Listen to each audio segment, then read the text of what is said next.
Hello, my name is PlegPlayer and welcome to Merciless Mastery, a series of build guides designed to help you stomp Merciless in the mappy beyond. Today I'll be looking at the leapfrogging, leap-slamming Marauder. If you aren't inspired to make a jumping junkie after this, I don't think there's much hope for you. This build is cheap, cheerful and new player friendly, so let's jump in. Starting with bling, let's talk gems. Unsurprisingly, the main skill is Leap Slam, which you won't get until you've bounced upon Brutus's brains. Ground Slam is the best substitute AoE till then. You want to link it with faster attacks, Life Leech and Multi-Strike. I tend to use Life Gain and Hit instead of Life Leech till my damage breaks about 1500, and yes, I did just make up that number. I'm not maths good at.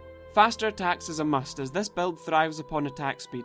Multi-strike because more jumping equals more fun, that and it synergizes really well with Life Leech. Level up multi-strike when you get it, but don't bother using it until the middle of Merciless. Until then, use melee physical. The auto-target of multi-strike really makes stomping skills a joy. If you have a 5 link, add on melee physical, and if you're lucky enough to get a 6 link, add on fire damage. Your secondary skill will be Heavy Strike for single targets. Link it with Life Leech, melee physical and fire damage. Don't worry if you're having link and sock issues. For most of Merciless, I just swapped Heavy Strike into the place of Leap Slam for boss fights. In terms of friends, I like to fight alongside a decoy totem. At first he's really weak, but have faith and he will become a reliable ally. For curses, I like to have both Enfeeble and Vulnerability at hand.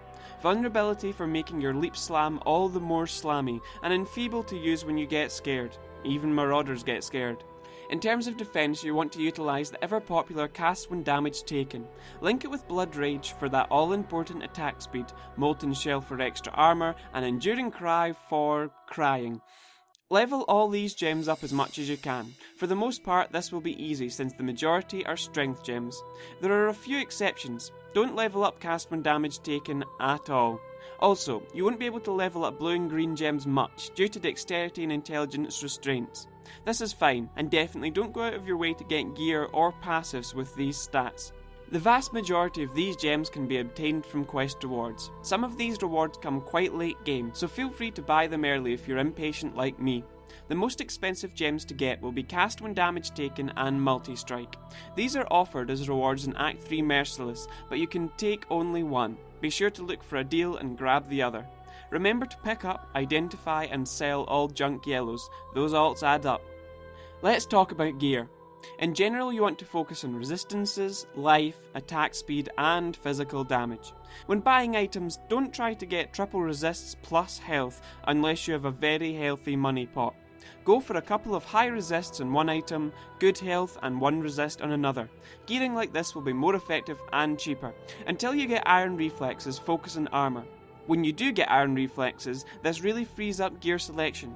Gone are the days of that lovely triple resist high health evasion piece sitting in your stash all alone. In terms of uniques, there are a few cheap ones you can buy that will really aid leveling. These are by no means necessary, but I do recommend giving them a shot. Gold Rim Leather Cap has a great all-resist stat that basically banishes most resist worries till Merciless. It's got no level requirements, so you can give yourself a big boost right from the word go. Hirimnor's Hymn at level 17 will almost certainly give you a nice damage boost. Joffrey's Baptism at level 27 is a superb weapon that will be miles ahead of the competition till about level 48, at which point I jump on Poe XYZ and search for a yellow upgrade. Joffrey prevents critical hits. This is perfect for this build since we will be grabbing Resolute Technique which negates critical hits. Let's have a look at the skills. I'll link the full tree in the description, but this is where I stand now. This build is focused upon 4 keystones, the first of which is Resolute Technique. Resolute Technique allows us to forget about accuracy and critical strike, whilst ensuring we never miss a hit. The second is Blood Magic. This removes all mana and uses health instead. The management of 2 balls is tedious.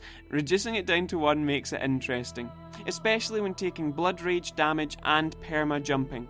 The third keystone is Unwavering Stance. This synergizes really well with the fourth keystone, Iron Reflexes, as both take away your chances of evasion whilst ensuring you can't be stunned and giving the potential for great armour numbers respectively. Resolute Technique should be rushed for first, however passives here and here should be refunded when the tree is more fleshed out. And last but not least, let's talk pots. I like to run 2 health, 1 granite, 1 jade, and 1 for whatever the situation demands. Be sure to whack some alts in your health pots to get seething or bubbling, plus some other nice rolls like curse immunity. Panic spamming flasks is rookie mistake 101. But in the case of jade and granites, whacking them both at the same time will see a massive spike in your defense due to iron reflexes. Again, be sure to spend some alts and look for even more armor or extra charges. In my 5th flask slot, I either put another granite, a quicksilver, or an amethyst, depending on what I feel I need. Extra granite charges, extra run quick, or extra snake protection. That's enough of me for one day. I hope you've enjoyed the video. If you've got any questions, whack them in the comments and I'll be sure to get back to you. Thanks for watching.